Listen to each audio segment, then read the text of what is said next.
We talked some yesterday about the matchup between Ole Miss and Texas Tech. Guys, when you look at this,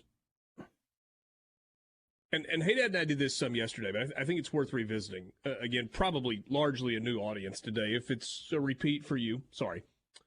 I think there are two questions, or there are two ways to look at the game, right? One, you're just looking at the matchup. Ole Miss against Texas Tech. Ole Miss's offense against Texas Tech's defense and vice versa, and how do the special teams perform? Like the stuff that we look at in every game.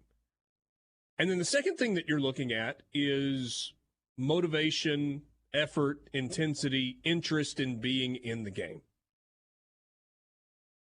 If this game had been played a month ago or 3.5 weeks ago, I think that would have been a really valid concern.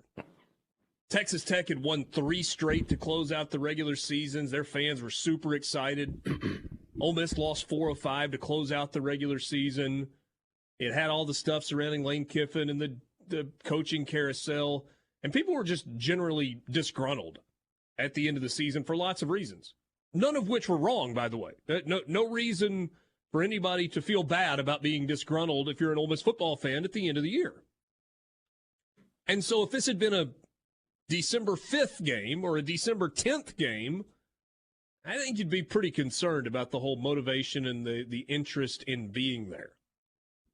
But it's not. A little over a month after the regular season has ended, you've had a time to kind of get the bad taste out of your mouth. You've gone through National Signing Day. You've picked up some portal transfers. People have made it through the holidays. And Ole Miss has had 0 opt-outs. And by all accounts, they've taken a very just kind of business-like, get-ready-for-the-game approach to this matchup with Texas Tech. And so I was on with Peter Burns and Alyssa Lang on SEC radio this morning. And I said, my thought is that motivation and wanting to be there is not an issue in this game. Could certainly be proven wrong, and we have thought that before, watching teams all across the country, only to go, whoo, there is one team that is fired up to be there and one team that cares nary. And sometimes you don't know that till you get into the game. But at least going into the game, it doesn't feel like that is the attitude that Ole Miss is taking into this ball game with Texas Tech. Do you guys agree with that? Doesn't sound like it. I listened to Lane Kiffin talk a couple of times and a couple of the players as well. Zach Evans did say something funny, though. He was like, I mean, did we want to be at the Texas Bowl? No, but we're here. Yeah. Thank you for the candor. Thank you for the honesty. I appreciate that. I mean, when you're 7-0 and in the top 10, the Texas Bowl is not the final destination. But I've maintained since this matchup was announced that despite it being the Texas Bowl and despite it being Texas Tech again, Lane Kiffin kind of needs to go play well and win this one. And I used his name specifically because of everything you mentioned, the Auburn stuff and all that.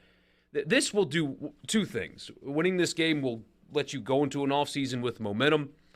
If the aforementioned Zach Evans returns, which, by the way, is apparently a possibility, some people even think it's a likelihood. I don't know to go that far. That's not the advice I would give him, but he's not listening to me.